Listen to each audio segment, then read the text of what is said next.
দেখো বন্ধুরা, তোমাদের সাথে আমি একটা ছোট্ট ভিডিও শেয়ার করছি। তো আমি অত শত গুছিয়ে বলতে পারি না, যদি ভুল কিছু বলে থাকি আগেই তোমাদের কাছে ক্ষমা চেয়ে নিচ্ছি। তো দেখো সকালবেলা উঠে আর এই দেখো নাইটিগুলো হচ্ছে বৌমা বিক্রি করে, ওর জন্য বড় বাজার থেকে নিয়ে এসছে।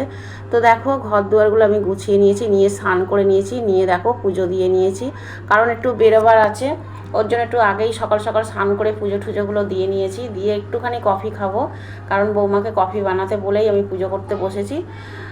কফি খাবো, কফি খাওয়ার পরে তারপরে আমি হচ্ছে কি রান্নাটা বসিয়ে দেবো। তা পুজোটা দেওয়া হয়ে গেলে তোমরা সকলেই জানো সবচেয়ে বড় কাজ হয়ে যায়।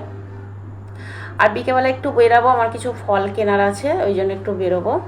তো দেখো কফিটাও নিয়ে বসে পড়েছি, কারণ নাতিও খাবে, এর জন্য 3টে কফি নিয়েছি। তারপরে দেখো আমি হচ্ছে কি একটুখানি রান্না অল্প অল্প করে করে বাটি বাটি করে বিকালের জন্য রেখে দিয়েছি, কারণ বিকেলবেলা হচ্ছে বেরোবো আর এসে কিছু রান্না করার থাকে না।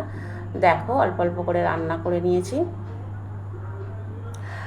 আর তারপরে দেখো এই যে বাজারে গেছি, দেখো কি সুন্দর সুন্দর ঠাকুর।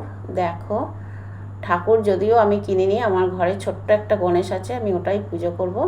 তা তুললাম তোমাদের সাথে শেয়ার করব বলে। তো দেখো তারপরে হচ্ছে কি এসে সন্ধেবাতি দিয়েছি। আবার সন্ধেবাতি দেওয়ার পরে কিন্তু জানোই সন্ধ্যার পরে কি খেতে হয়, চা। তো আমার এই ভিডিওটা যদি ভালো লেগে থাকে তোমরা একটু লাইক কমেন্ট করো, আমার পাশে থেকে আমাকে একটু সাপোর্ট করো। তো দেখো এইভাবেই কিন্তু আমি একটা ছোট্ট ভিডিও তোমাদের সাথে শেয়ার করলাম।